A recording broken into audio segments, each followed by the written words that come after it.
Hello friend, एक बार आपका फिर स्वागत है सिग्मा एजुकेयर यूट्यूब चैनल में। फ्रेंड आइए आज हम लेक्चर नंबर 3 डिस्कस करते हैं रिप्रोडक्शन का, जिसमें हमने पिछली वीडियो में आपको बताया था कि जो विभिन्न प्रकार के ऑर्गेनिज्म हमारे धरती पर पाए जाते हैं उनके अंदर रिप्रोडक्शन की प्रक्रिया कैसे होती है।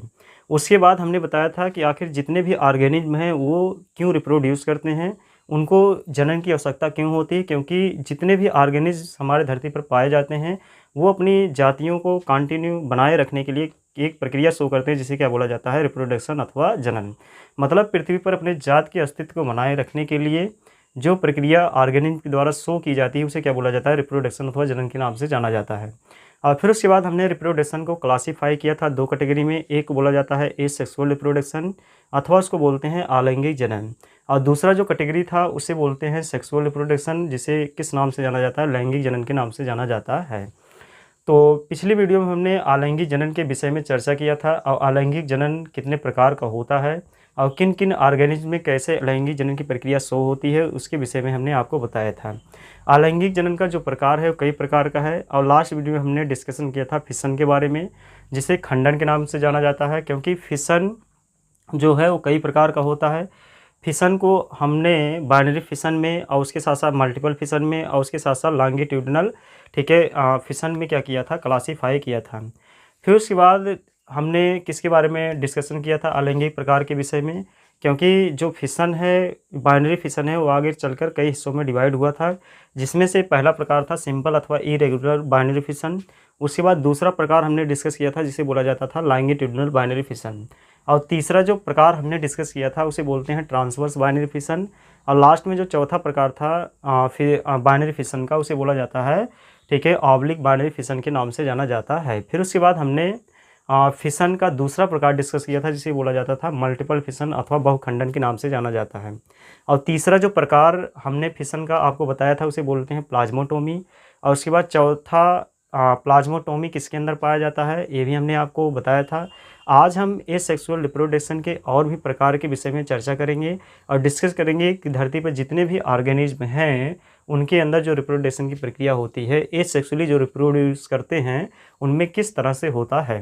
तो आज जो हमारा टॉपिक है वो क्या है, बडिंग। लास्ट वीडियो में हमने आपको फिशन के बारे में एक्सप्लेन किया था, आज हम एक्सप्लेन करेंगे किसके बारे में, बडिंग के बारे में, जिसे मुकुलन के नाम से जाना जाता है। तो चलिए फ्रेंड स्टार्ट करते हैं और डिस्कस करते हैं। तो लास्ट लेक्चर में हमने आपको एसेक्सुअल रिप्रोडक्शन के विषय में बताया था। तो आज का जो हमारा लेक्चर है वो क्या है, एसेक्सुअल रिप्रोडक्शन। तो आज हम डिस्कस करेंगे एसेक्सुअल रिप्रोडक्शन, और एसेक्सुअल रिप्रोडक्शन को किस नाम से जाना जाता है, अलैंगिक जनन के नाम से जाना जाता है। तो एसेक्सुअल रिप्रोडक्शन को क्या बोलते हैं हिंदी में, एसेक्सुअल रिप्रोडक्शन को बोलते हैं अलैंगिक जनन। और अलैंगिक जनन जीवों के अंदर कैसे होता है और क्यों होता है उसके विषय में हमने आपको लास्ट वीडियो में बताया था। तो अलैंगिक जनन का जो पहला प्रकार हम आपको बताए थे उसे बोला जाता था फिशन अथवा खंडन। तो आज हम जो दूसरा अलैंगिक जनन का प्रकार डिस्कस करेंगे उसे क्या बोलते हैं, बडिंग। क्या बोला जाता है, बडिंग के नाम से जाना जाता है। और बडिंग को क्या बोलते हैं हिंदी में, बडिंग को फ्रेंड जानते रहना मुकुलन के नाम से जाना जाता है। तो इसे क्या बोलते हैं, मुकुलन। बडिंग को क्या बोला जाता है, मुकुलन। और मुकुलन एक ऐसी प्रक्रिया है जब कोई ऑर्गेनिज्म अपने आप को रिप्रोड्यूस करता है अपनी स्पीसीज़ को कंटिन्यू करने के लिए। तो मुकुलन में एक ऐसी प्रोसेस है जिसमें क्या किया जाता है कि पेरेंट बॉडी के ऊपर एक बड का फॉर्मेशन होता है। मतलब कि एक पेरेंट बॉडी के ऊपर बड बनेगा और वही बड आगे चलकर डिवाइड होकर एक डॉटर सेल का निर्माण करता है अथवा पुत्री कोशिका का निर्माण करता है। तो इस प्रोसेस को किस नाम से जाना जाता है, बडिंग के नाम से जाना जाता है। लेकिन जब हम बडिंग को डिस्कस करते हैं तो बडिंग आगे चलकर दो हिस्सों में डिवाइड होता है। एक बोला जाता है एक्सटर्नल बडिंग और एक बोला जाता है इंटरनल बडिंग। मतलब कुछ ऑर्गेनिज्म ऐसे हैं जो उनके शरीर के बाहरी हिस्से से बड का फॉर्मेशन होता है, उससे रिप्रोड्यूस करके एक डॉटर सेल का निर्माण करते हैं। तो ऐसे ऑर्गेनिज्म को क्या बोला जाता है, एक्सटर्नल बडिंग। मतलब कि ऐसे ऑर्गेनिज्म जो शरीर के बाहरी हिस्से से किसी पेरेंट बॉडी अथवा मुकुलन के द्वारा एक नई पुत्री कोशिका का फॉर्मेशन करते हैं, तो उस प्रोसेस को क्या बोला जाता है, एक्सटर्नल बडिंग के नाम से जाना जाता है। तो बडिंग आगे चलकर फ्रेंड दो हिस्सों में डिवाइड होता है। एक बोलते हैं एक्सटर्नल बडिंग, एक्सटर्नल बडिंग, और एक्सटर्नल बडिंग को क्या बोला जाता है, बाह्य मुकुलन। एक्सटर्नल बडिंग को हिंदी में क्या बोलते हैं, इसे बोलते हैं बाह्य मुकुलन। और बाह्य मुकुलन किनके अंदर होता है? बहुत सारे जंतु हैं जिनके अंदर बाह्य मुकुलन होता है। और बाह्य मुकुलन में होता क्या है कि जो पेरेंट बॉडी होता है उसके शरीर के बाहरी हिस्से पर एक कलिका का फॉर्मेशन होता है, और मुकुलन का फॉर्मेशन होता है, और उसी से जाके एक डाटर सेल का फॉर्मेशन हो जाता है, तो पुत्री कोशिका का निर्माण हो जाता है। तो ऐसी प्रोसेस को फ्रेंड क्या बोलते हैं? एक्सटर्नल बडिंग अथवा बाह्य मुकुलन कहते हैं। और बाह्य मुकुलन का दूसरा नाम जानते रहना फ्रेंड, इसी को एक्सोजीनस बडिंग के नाम से भी जाना जाता है। तो एक्सटर्नल बडिंग अथवा इसी को क्या बोला जाता है? Exogenous budding. इसी को जानते रहना किस नाम से जानते हैं? एक्सोजीनस बडिंग के नाम से जानते हैं। एक्सो मीन्स होता है बाहर, और जीनस मीन्स क्या होता है कि डाटर सेल का फॉर्मेशन करना, मतलब शरीर के बाहरी हिस्से से यदि किसी पुत्री कोशिका का निर्माण हो रहा है तो उस प्रोसेस को जानते रहना किस नाम से जाना जाता है? एक्सोजीनस बडिंग के नाम से जाना जाता है अथवा एक्सटर्नल बडिंग कहते हैं। तो ये ए सेक्सुअल रिप्रोडक्शन के बडिंग का प्रकार है। तो ए सेक्सुअल रिप्रोडक्शन कई प्रकार का है, जिसमें हमने पिछली क्लास में फिशन अथवा खंडन के बारे में आपको बताया था। और फिशन कई प्रकार का है, जिसमें बाइनरी फिशन था, मल्टीपल फिशन था, और उसके साथ साथ हमने प्लाज्मोटोमी के बारे में भी आपको क्या किया था, और उसके साथ साथ ऑब्लिक बाइनरी फिशन था, इसके विषय में हमने आपको बताया था। फिर दूसरा प्रकार हम डिस्कस कर रहे हैं ए सेक्सुअल रिप्रोडक्शन का, जिसे किसके नाम से जाना जाता है? बडिंग के नाम से जाना जाता है। तो बडिंग को हिंदी में क्या बोलते हैं? मुकुलन। और मुकुलन आगे चलकर दो हिस्सों में डिवाइड है। एक बोला जाता है एक्सटर्नल बडिंग, जिसे क्या बोलते हैं? बाह्य मुकुलन, अथवा इसी को एक्सोजीनस बडिंग के नाम से जाना जाता है। और एक्सोजीनस बडिंग में होता क्या है कि जो पेरेंट बॉडी है उस पर एक क्या बोलते हैं? मुकुलन का फॉर्मेशन होता है, और उसी मुकुलन से क्या होता है? एक नए डाटर सेल का फॉर्मेशन हो जाता है। और अगर एक्सोजीनस जो बडिंग है वो एग्जाम्पल देखा जाए तो किसके अंदर पाया जाता है? क्योंकि ये एग्जाम्पल एग्जाम में पूछा जाता है फ्रेंड, तो आप याद रखे रहेंगे किसके अंदर? हाइड्रा। तो हाइड्रा के अंदर जो पाया जाता है वो क्या पाया जाता है? एक्सोजीनस बडिंग पाया जाता है। मतलब कि जो हाइड्रा है उसके शरीर के ऊपर एक छोटा सा उभार मुकुलन की तरह ग्रोथ होता है, और उसी से जाके एक डाटर सेल का फॉर्मेशन हो जाता है। तो एक्सोजीनस बडिंग में फ्रेंड एग्जाम्पल आप याद रखे रहेंगे, हाइड्रा हो गया, और हाइड्रा के साथ साथ एक एग्जाम्पल और इसमें आप याद रखे रहेंगे, जिन्हें बोला जाता है स्पंज। क्या बोला जाता है? स्पंज। स्पंज में भी जानते रहना फ्रेंड क्या होता है? एक्सोजीनस बडिंग होता है। एक्सोजीनस बडिंग किसके अंदर पाया जाता है? स्पंज के अंदर पाया जाता है। तो मतलब कि एक एग्जाम्पल है बाह्य मुकुलन का हाइड्रा, और दूसरा एग्जाम्पल क्या है? स्पंज है। तो आप हाइड्रा की जब बॉडी स्ट्रक्चर आप देखते हैं तो उसके बॉडी स्ट्रक्चर से क्या होता है, जैसे मैं आपको एक डायग्राम के द्वारा मैं समझाऊं, जैसे कि ये एक हाइड्रा का स्ट्रक्चर है, और इस हाइड्रा के स्ट्रक्चर से जैसे हमें बनाना है, इस हाइड्रा के एक स्ट्रक्चर से एक नए डाटर सेल का फॉर्मेशन करना है। तो अब ये मानते हैं कि ये हाइड्रा है, ठीक है, ये क्या है? हाइड्रा। और इसी हाइड्रा से क्या बनाना, हमें एक पुत्री कोशिका का फॉर्मेशन करना है। तो हाइड्रा में होता क्या है कि इसके शरीर पर एक छोटा सा ग्रोथ होना प्रारंभ होता है, मतलब कि इसके बॉडी के स्ट्रक्चर पर एक छोटा सा उभार बनना प्रारंभ हो जाएगा ऐसे करके, और यही उभार आगे चलकर कन्वर्ट हो जाएगा किसमें? यही उभार आगे चलकर कन्वर्ट हो जाएगा एक पुत्री कोशिका में, मतलब कि इसी को बोला जाता है एक्सोजीनस बडिंग। तो अब इसे हम क्या बोलते हैं? मातृ कोशिका बोलते हैं, और इसे क्या बोलते हैं? पुत्री कोशिका कहते हैं। मतलब कि ये जब आगे चलकर डिवाइड हो जाएगा, और डिवाइड होने के बाद फिर एक इसमें कन्वर्ट हो जाएगा, दो हाइड्रा के बॉडी के स्ट्रक्चर में परिवर्तित हो जाएगा। तो मतलब कि दो हाइड्रा बन जाएगा, और इस प्रोसेस को क्या बोला जाता है? एक्सोजीनस बडिंग कहा जाता है। तो एक्सोजीनस बडिंग फ्रेंड आप याद रखे रहेंगे, एक्सोजीनस बडिंग क्या है?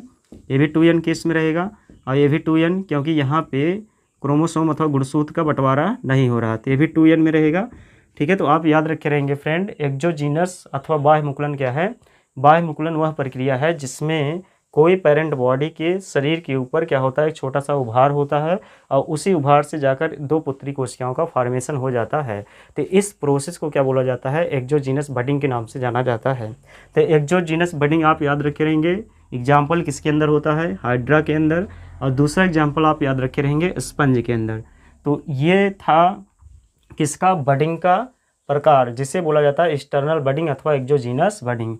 अब उसके बाद फ्रेंड हम दूसरा प्रकार देखेंगे इंटरनल बडिंग, क्योंकि हमारी धरती पर बहुत सारे ऑर्गेनिज्म ऐसे हैं जो आंतरिक रूप से क्या करते हैं? मुकुलन के द्वारा पुत्री कोशिका का फॉर्मेशन करते हैं, अथवा नए, ठीक है, डाटर सेल का क्या करते हैं? निर्माण करते हैं। तो अब उसके बाद हम अगर ये था एक्सटर्नल बडिंग। अब उसके बाद हमें देखना है कौन सा, इंटरनल बडिंग, क्योंकि बहुत सारे ऑर्गेनिज्म हैं। बडिंग का दूसरा प्रकार हम डिस्कस करते हैं जिसे बोला जाता है इंटरनल क्या बोला जाता है, इंटरनल बडिंग। और इंटरनल बडिंग को हिंदी में क्या बोला जाता है, आंतरिक मुकुलन। इंटरनल बडिंग को क्या बोला जाता है, आंतरिक मुकुलन। और उसका अगर दूसरा नाम लिखेंगे तो इसे क्या बोला जाता है, एंडोजीनस, अथवा करके क्या लिखेंगे, एंडोजीनस बडिंग। और इसी का दूसरा नाम क्या कहलाता है, एंडोजीनस बडिंग। एंडो मीन्स होता है आंतरिक, और जीनस मीन्स होता है कि आंतरिक रूप से क्या करना, पुत्री कोशिका का निर्माण करना। तो उसी को क्या बोला जाता है, आंतरिक मुकुलन के नाम से जाना जाता है। तो इसे क्या बोलेंगे, आंतरिक मुकुलन।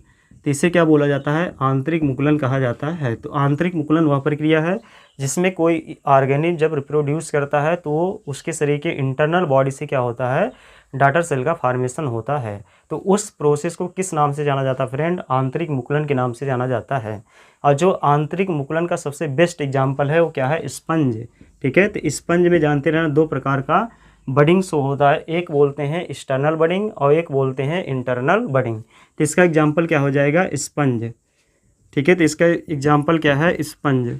तो स्पंज आप याद रखे रहेंगे फ्रेंड, क्या है स्पंज, दोनों में आएगा, एक्सटर्नल बडिंग में भी और उसके साथ साथ इंटरनल बडिंग में भी। ठीक है, तो स्पंज सबसे बेस्ट एग्जाम्पल है किसका, इंटरनल बडिंग का, क्योंकि इंटरनल बडिंग के द्वारा भी ये क्या करता है, रिप्रोड्यूस करता है, और एक्सटर्नल बडिंग के द्वारा भी रिप्रोड्यूस करता है। तो ये था फ्रेंड एसेक्सुअल रिप्रोडक्शन का दूसरा प्रकार, जिसे किसके नाम से जानते हैं, बडिंग के नाम से जानते हैं। तो बडिंग आगे चलकर दो हिस्सों में डिवाइड है, एक को एक्सटर्नल अथवा एक्सोजीनस बडिंग कहते हैं, और वो किसके अंदर पाया जाता है, हाइड्रा और उसके साथ साथ स्पंज। और दूसरा जो बडिंग का प्रकार है उसे बोलते हैं इंटरनल बडिंग अथवा ठीक है, एंडोजीनस बडिंग, जिसे बोला जाता है आंतरिक मुकुलन। और आंतरिक मुकुलन की जो प्रक्रिया है वो सिर्फ किसके अंदर पाई जाती है, स्पंज के अंदर पाई जाती है। अब उसके बाद नेक्स्ट हम प्रकार एसेक्सुअल रिप्रोडक्शन का डिस्कस करते हैं, जिसे तीसरा प्रकार कहा जाता है, और तीसरा प्रकार को हम क्या बोलते हैं, फ्रेगमेंटेशन। ठीक है, तो अब हम तीसरा प्रकार देखेंगे, फ्रेगमेंटेशन। तो अब तक हमने फिशन के बारे में आपको बताया और उसके साथ साथ बडिंग के बारे में। तो अब जो हमारा प्रकार है उसे क्या बोला जाता है, फ्रेगमेंटेशन कहा जाता है। तो तीसरा हम डिस्कस करेंगे फ्रेगमेंटेशन। ठीक है, क्या बोला जाता है, फ्रेगमेंटेशन कहा जाता है। और जो फ्रेगमेंटेशन की प्रक्रिया है इसे हिंदी में क्या बोलते हैं, इसे बोलते हैं खंडी भवन। इसे क्या बोला जाता है, हिंदी में खंडी भवन कहा जाता है। तो खंडी भवन की प्रोसेस में होता क्या है कि जो पेरेंट बॉडी है वो कई सारे खंडों में टूटकर पुत्री कोशिका का निर्माण करती है। तो उस प्रक्रिया को क्या बोला जाता है, फ्रेगमेंटेशन कहा जाता है। तो फ्रेगमेंटेशन में पेरेंट बॉडी ठीक है डिवाइड करती है कई सारे हिस्सों में, ठीक है, खंडों में टूटकर कई सारे डॉटर सेल का फॉर्मेशन करती है। तो उस प्रोसेस को क्या बोलते हैं, फ्रेगमेंटेशन अथवा खंडी भवन कहते हैं। और खंडी भवन की जो प्रोसेस है वो जानते रहना किसके अंदर है, ये स्पंज के अंदर भी पाया जाता है। तो एग्जाम्पल क्या लिखेंगे, स्पंज हो गया, स्पंज के अंदर भी पाया जाता है। और स्पंज के साथ साथ फ्रेंड जानते रहना सबसे बेस्ट एग्जाम्पल आप याद रखे रहेंगे, स्पायरो गायरा किसके अंदर होता है, स्पायरो गायरा। तो स्पायरो गायरा के अंदर जानते रहना फ्रेंड जो प्रोसेस होती है उसे क्या बोला जाता है, खंडी भवन अथवा फ्रेगमेंटेशन कहा जाता है। तो स्पायरो गायरा के अंदर फ्रेंड स्पायरो गायरा के अंदर जो प्रोसेस होती है उसे क्या बोलते हैं, खंडी भवन कहते हैं। तो स्पायरो गायरा बेस्ट एग्जाम्पल है, क्योंकि स्पंज कई सारे एग्जाम्पलों में आ रहा है, जैसे इंटरनल बडिंग के अंदर भी आ गया, उसके साथ साथ बाह्य ठीक है बडिंग के अंदर आ गया। और लेकिन जानते रहना फ्रेगमेंटेशन में भी स्पंज आ रहा है। तो इसलिए आप याद रखे रहेंगे स्पायरो गायरा क्या है, सबसे बेस्ट एग्जाम्पल है किसका, फ्रेगमेंटेशन का। और स्पायरो गायरा के साथ साथ और भी बहुत सारे एग्जाम्पल हैं जिसे आप याद रखे रहेंगे, राइजोपस एक एग्जाम्पल और हम लिखते हैं, राइजोपस। तो राइजोपस में भी जानते रहना फ्रेंड क्या होता है, फ्रेगमेंटेशन। तो इसे क्या बोलेंगे, राइजोपस। तो राइजोपस के अंदर भी क्या पाया जाता है, फ्रेगमेंटेशन अथवा खंडी भवन पाया जाता है। तो राइजोपस के अंदर भी क्या है, खंडी भवन। ठीक है, क्या प्रोसेस बोलते हैं, खंडी भवन अथवा फ्रेगमेंटेशन। ठीक है, तो कौन कौन है, स्पंज हो गया, स्पायरो गायरा हो गया, और उसके साथ साथ राइजोपस। तो राइजोपस के भी अंदर जो प्रोसेस है उसे क्या बोलते हैं, फ्रेगमेंटेशन अथवा खंडी भवन कहते हैं, क्योंकि इसमें जो पेरेंट बॉडी है वो कई सारे हिस्सों में टूटती है और उसके साथ साथ पुत्री कोशिका का निर्माण करती है।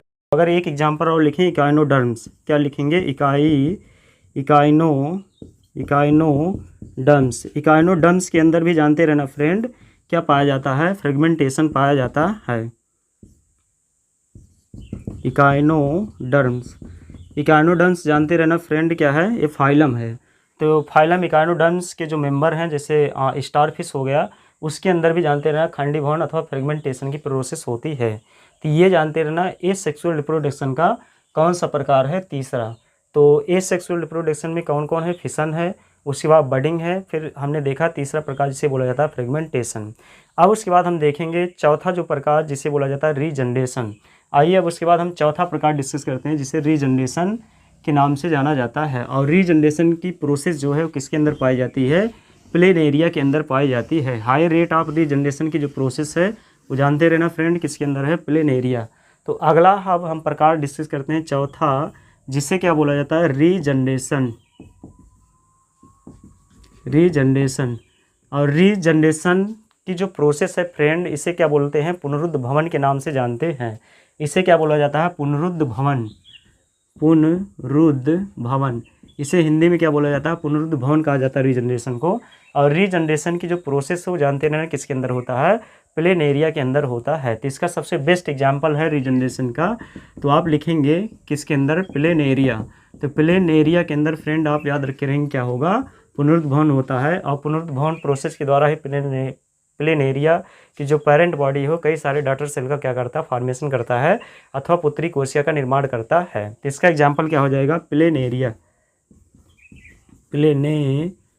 तो प्लेन एरिया आप याद रखे रहेंगे फ्रेंड, ये किसके अंदर होता है, ठीक है, रीजनरेशन के अंदर। तो रीजनरेशन का जो एग्जाम्पल है फ्रेंड वो क्या है, प्लेन एरिया है। और प्लेन एरिया के अंदर सबसे ज़्यादा रेट ऑफ रीजनरेशन की जो प्रोसेस होती है वो किसके अंदर होता है, प्लेन एरिया के अंदर होता है। तो प्लेन एरिया में पुनरुद्ध भवन की प्रक्रिया पाई जाती है जो विभिन्न प्रकार के एग्जाम में पूछा जाता है कि सबसे ज़्यादा पुनरुद्ध भवन की जो प्रक्रिया होती है वो किसके अंदर, किस स्पीसीज या किस जीवों के अंदर होता है। तो उसका एग्जाम्पल आप याद रखेंगे, प्लेन एरिया के अंदर जो रीजनरेशन की प्रोसेस है हाई अमाउंट में पाई जाती है। उसके बाद अब हम पांचवा जो प्रकार एसेक्सुअल रिप्रोडक्शन का डिस्कस करते हैं। तो एसेक्सुअल रिप्रोडक्शन का जो पांचवा प्रकार है उसे बोलते हैं स्पोर फॉर्मेशन। अब उसके बाद हम डिस्कस करेंगे स्पोर फॉर्मेशन।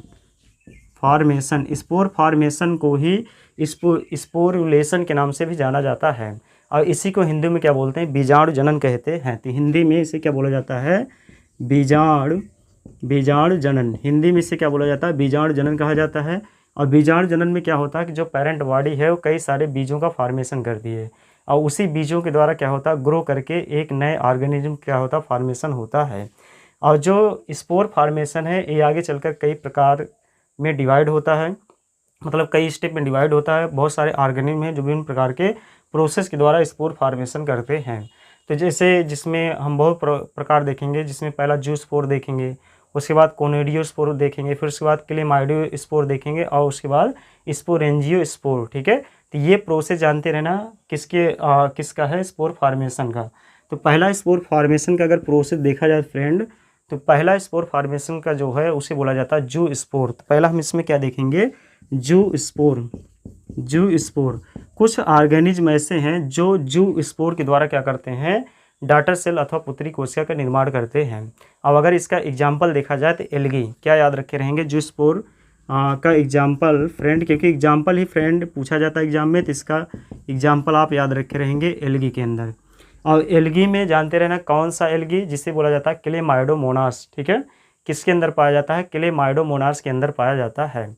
और उसके साथ साथ यूलोथ्रिक्स, ठीक है। तो एल्गी हो गया, एल्गी में आप दो याद रखे रहेंगे, क्लेमाइडोमोनास हो गया और उसके साथ साथ यूलोथ्रिक्स, ठीक है। तो क्लेमाइडोमोनास और उसके साथ साथ यूलोथ्रिक्स। और इसी में जानते रहना एल्गी के साथ साथ एक स्पीसीज और याद रखें जिसे फंगस बोला जाता है, जिसे बोला जाता है एल्बूगो। क्या बोलते हैं, एल्ब्यूगो।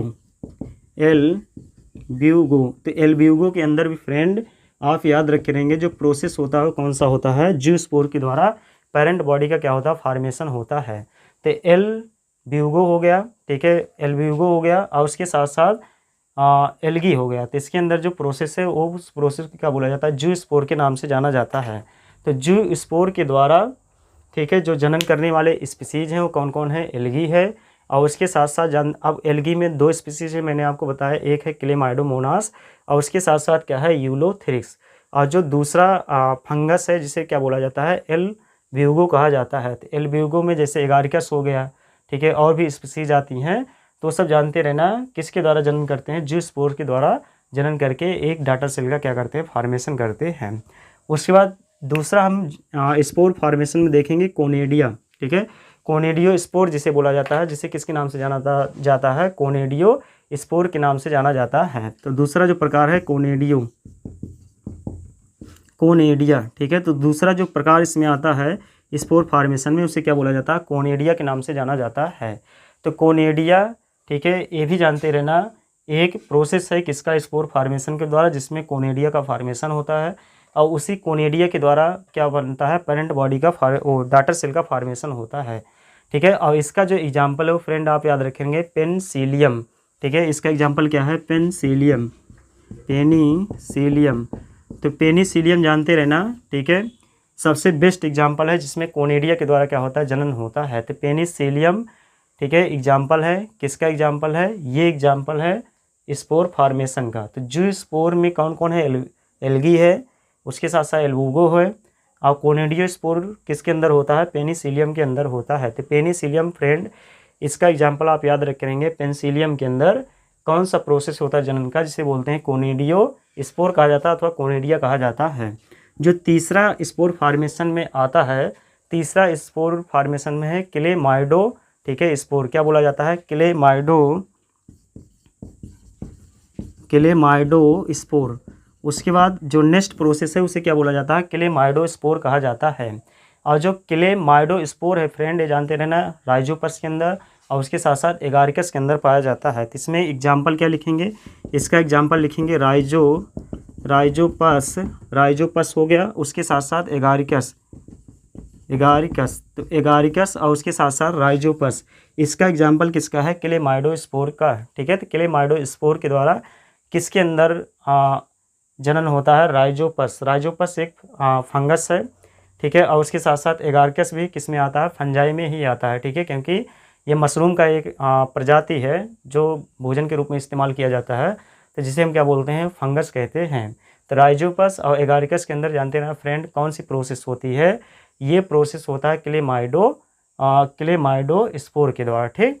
उसके बाद जो चौथा प्रकार इसमें आता है, तो चौथा प्रकार फ्रेंड हम इसमें लिखेंगे स्पोर फॉर्मेशन में, चौथा प्रकार स्पोर फॉर्मेशन में आता है जिसे बोला जाता है स्पोरोजेनेसिस, किसके नाम से जाना जाता है, स्पोरेंजियो स्पोर के नाम से। क्या लिखेंगे, स्पोरेंजियो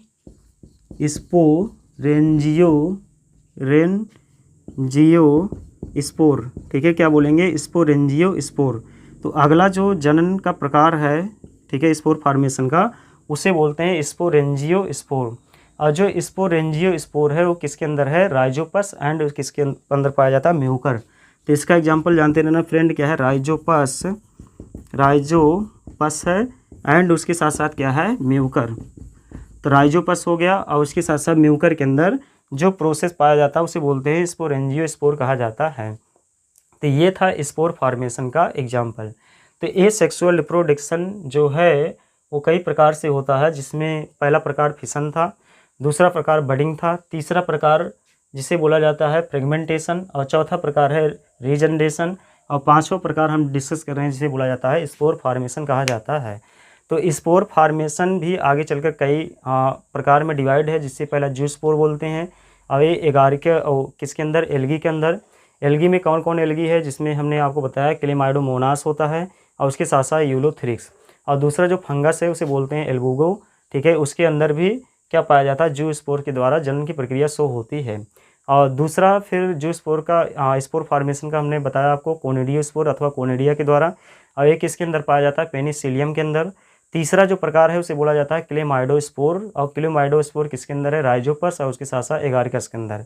और फिर उसके बाद चौथा प्रकार हम आपको बता रहे हैं स्पोरेंजियो स्पोर, ठीक है, स्पोरेंजियो स्पोर के द्वारा भी ऑर्गेनिज्म क्या करते हैं, जनन की प्रक्रिया को शो करते हैं, जिसमें कौन कौन एग्जाम्पल है, राइजोपस हो गया और उसके साथ साथ म्यूकर, ठीक है। तो ये 2 एग्जाम्पल आप याद रखे रहेंगे जो स्पोरेंजियोस्पोर के द्वारा क्या करते हैं, जनन की प्रक्रिया को शो करते हैं।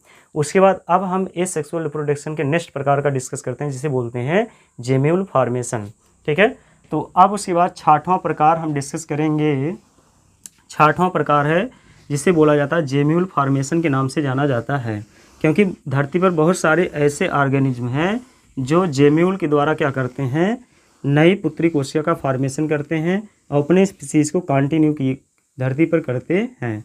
तो अब उसके बाद जो 5वां, उसके बाद हम 6वां जो प्रकार देखेंगे वो 6वां प्रकार है फ्रेंड जेम्यूल फॉर्मेशन। तो 6वां प्रकार क्या है, जेम्यूल फॉर्मेशन, ठीक है। तो जेम्यूल फॉर्मेशन। अब उसके बाद जो 6वां प्रकार हम एसेक्सुअल रिप्रोडक्शन का डिस्कस कर रहे हैं उसे बोला जाता है जेम्यूल फॉर्मेशन के नाम से जाना जाता है। और जो जेम्यूल फॉर्मेशन की प्रोसेस है वो जानते रहना फ्रेंड किसके अंदर पाया जाता है, फ्यूनेरिया के अंदर, ठीक है। जेम्यूल जो फॉर्मेशन है वो किसके अंदर पाया जाता है, फ्यूनेरिया। और इसे हम हिंदी में क्या बोलते हैं, कलिका निर्माण। हिंदी में क्या बोलते हैं, इसे कलिका निर्माण कहते हैं, ठीक है। इसे क्या बोला जाता है, कलिका निर्माण कहा जाता है, ठीक है। तो इसके पहले जो हम डिस्कस किए हैं 5वां, उसे स्पोरिलेशन अथवा स्पोर फॉर्मेशन कहते हैं अथवा स्पोर का निर्माण। और जो 6वां जो प्रकार है उसे बोलते हैं कलिका निर्माण अथवा जेम्यूल फॉर्मेशन। और जेम्यूल जो फॉर्मेशन है वो किसके अंदर होता है, फ्यूनेरिया के अंदर होता है। तो इसका एग्जाम्पल क्या लिखेंगे फ्रेंड, एग्जाम्पल लिखेंगे फ्यूनेरिया। किसके अंदर होता है, फ्यूनेरिया।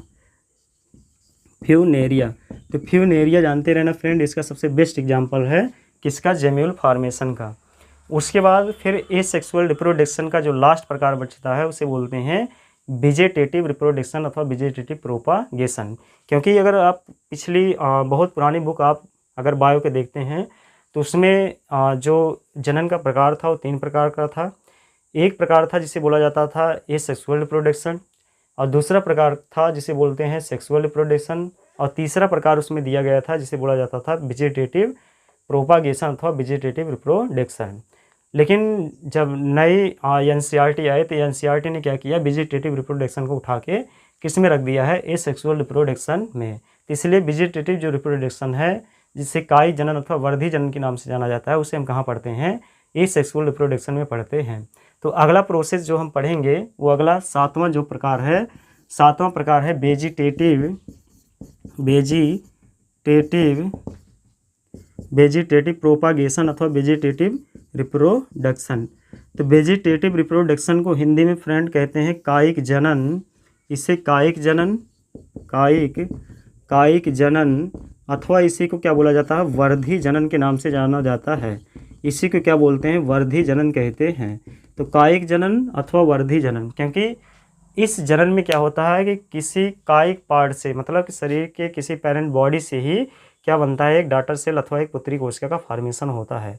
इसीलिए इसे क्या बोला जाता है, कायिक जनन कहा जाता है। मतलब कि शरीर के किसी भी हिस्से से क्या किया जाता है, एक नई पुत्री कोशिका का फॉर्मेशन किया जाता है। तो इस प्रोसेस को क्या बोलते हैं, वेजिटेटिव रिप्रोडक्शन अथवा कायिक जनन के नाम से जानते हैं। और वेजिटेटिव जो रिप्रोडक्शन है वो 2 प्रकार का है, एक है नेचुरल मेथड और एक बोलते हैं आर्टिफिशियल मेथड। नेचुरल मेथड मतलब जो प्रकृति के द्वारा होता है, और आर्टिफिशियल जो मेथड है उसमें मानव का योगदान होता है, क्योंकि मानव ने बहुत सारी तकनीकों का डेवलप करके विभिन्न प्रकार के प्लांटेशन करते हैं, मतलब विभिन्न प्रकार के प्लांटों का निर्माण करते हैं। उस प्रोसेस को क्या बोला जाता है, वेजिटेटिव रिप्रोडक्शन के नाम से जाना जाता है। जो नेचुरल मेथड है, नेचुरल मेथड में हम पढ़ेंगे रूट के द्वारा होता है, उसके साथ साथ लीव्स के द्वारा होता है, पत्तियों के द्वारा, और जड़ के द्वारा होता है, मतलब ये प्राकृतिक तरीकों के द्वारा, ठीक है। बाकी जब हम पढ़ेंगे मानव निर्मित द्वारा, मतलब कि आर्टिफिशियल मेथड में हम डिस्कस करेंगे बहुत सारी प्रोसेस, जिसमें हम कटिंग के विषय में डिस्कस करेंगे, कटिंग लगाना, कलम लगाना, ठीक है, या गूटी बांधना, ये सारी प्रोसेस जानते रहना आर्टिफिशियल मेथड में आती है। तो अब उसके बाद जो एसेक्सुअल रिप्रोडक्शन का प्रकार है फ्रेंड वो है वेजिटेटिव रिप्रोडक्शन। तो वेजिटेटिव रिप्रोडक्शन जो है वो 2 प्रकार का है। कौन कौन है, पहला है प्राकृतिक विधि, जिसे क्या बोलते हैं, प्राकृतिक विधि है, प्राकृतिक विधि। और दूसरा जो विधि है उसे बोलते हैं मानव निर्मित, क्या बोलते हैं, मानव निर्मित विधि। तो मानव निर्मित विधि 2 प्रकार की विधि पाई जाती है वेजिटेटिव प्रोपागेशन अथवा वेजिटेटिव रिप्रोडक्शन में। एक है प्राकृतिक विधि और दूसरा बोला जाता है मानव निर्मित।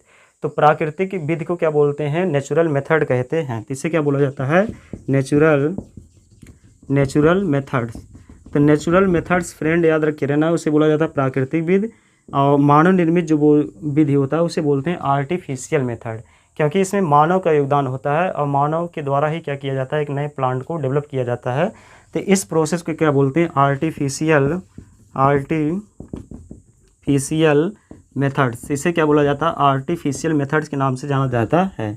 तो आप याद रखे रहेंगे, जो कायिक जनन है अथवा वर्धी जनन है वो कितने प्रकार का होता है, 2 प्रकार का, जिसे बोलते हैं नेचुरल मेथड और उसके साथ साथ मानव निर्मित। ठीक है, जिसे क्या बोला जाता है, मानव निर्मित विधि। एक को प्राकृतिक विधि बोलते हैं और एक को मानव निर्मित। ठीक, उसके बाद हम पिछली क्लास में जितने भी रिप्रोडक्शन के मेथड के विषय में चर्चा किया था, ठीक है, उसके आगे हम कंटिन्यू किए। तो ये सारे रिप्रोडक्शन जो एसेक्सुअल रिप्रोडक्शन के प्रकार हैं। अब उसके बाद जब हम फ्रेंड नेक्स्ट वीडियो में आपसे मिलेंगे, तब हम वेजिटेटिव रिप्रोडक्शन के प्राकृतिक एवं मानव निर्मित के विषय में क्या करेंगे, चर्चा करेंगे और देखेंगे कि प्राकृतिक विधि के द्वारा कैसे नए प्लांट का डेवलपमेंट होता है। ठीक है, और उसके साथ साथ मानव निर्मित जो है, जिसमें विभिन्न प्रकार के प्रोसेस हम लोग इस्तेमाल करते हैं, ठीक है, उनके विषय में भी क्या करेंगे, चर्चा करेंगे। तो अभी तक हमने जनन से संबंधित जनन के जो प्रकार हैं उसके विषय में आपको बताया। हमने आपको बताया कि जो जनन है वो आगे चलकर 2 हिस्सों में डिवाइड है, जिसे बोला जाता है एसेक्सुअल रिप्रोडक्शन अथवा अलैंगिक जनन।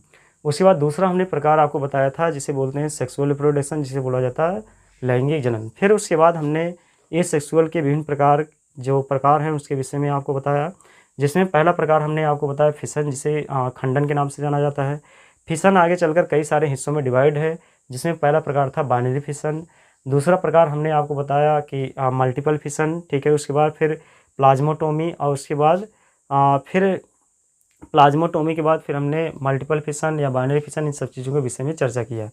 फिर उसके बाद जो बाइनरी फिशन था वो आगे चलकर कई सारे हिस्सों में वो भी डिवाइड है, जिसमें पहला हम हिस्सा आपको डिस्कस किए हैं जिसे बोला जाता है लॉन्गिट्यूडिनल बाइनरी फिशन, जिसे लंबवत द्विखंडन के नाम से जाना जाता है। फिर हमने ट्रांसवर्स बाइनरी फिशन अथवा क्षैतिज द्विखंडन के विषय में चर्चा किया और उसके बाद फिर हमने आपको बताया ऑब्लिक बाइनरी फिशन, ठीक है, जो सीरेशियम के अंदर पाया जाता है। फिर आज हम इस लेक्चर में उसके आगे कंटिन्यू किए दूसरा प्रकार जो था, जिसे बडिंग के नाम से अथवा मुकुलन के नाम से जाना जाता है। अब मुकुलन आगे चलकर 2 हिस्सों में डिवाइड है, जिसे एक्सटर्नल बडिंग अथवा एक्सोजीनस बडिंग के नाम से जाना जाता है।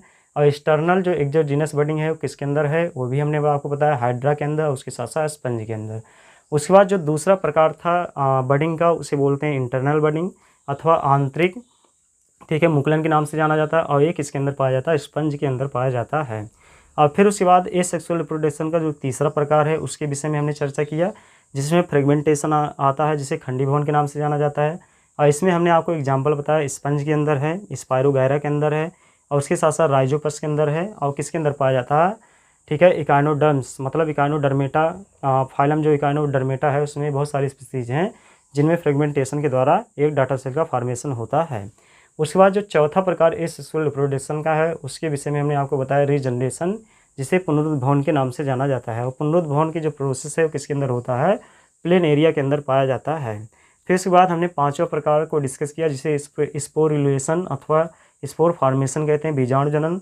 और बीजाणु जनन आगे चलकर कई सारे हिस्सों में डिवाइड है। पहला जो जू स्पोर है जो किसके अंदर होता है, एल्गी के अंदर। और एल्गी में हमने आपको बताया क्लेमाइडोमोनास और उसके साथ साथ यूलोथ्रिक्स। और दूसरा जो एग्जाम्पल हमने जू स्पोर में बताया उसे एल्बुगो कहा जाता है, जो एक फंगस है। फिर उसके बाद दूसरा प्रकार हमने जो स्पोर रिलेशन का बताया, जिसे बोला जाता है कोनिडियोस्पोर। और कोनिडियोस्पोर किसके अंदर पाया जाता है, पेनिसिलियम के अंदर पाया जाता है।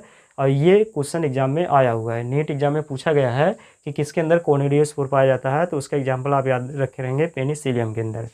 फिर उसके बाद हमने तीसरा प्रकार जो स्पोर का बताया, जिसे बोला जाता है क्लेमाइडोस्पोर। और क्लेमाइडो जो स्पोर है वो किसके अंदर है, राइजोपस के अंदर।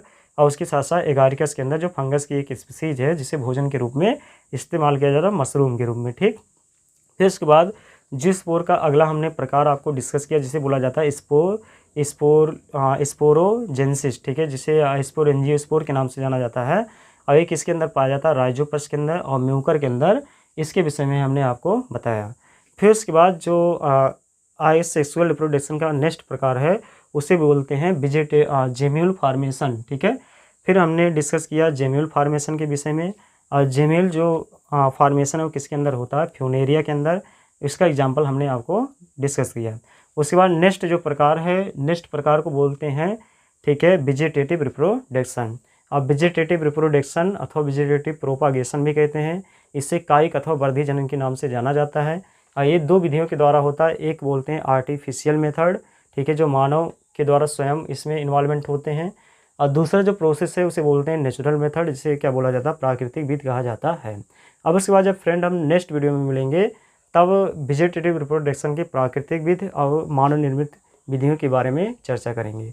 तो होप ये वीडियो आपको अच्छा लगा। तो हमारे यूट्यूब चैनल को जरूर सब्सक्राइब करें। मिलते हैं अगली वीडियो में, तब तक के लिए जय हिंद।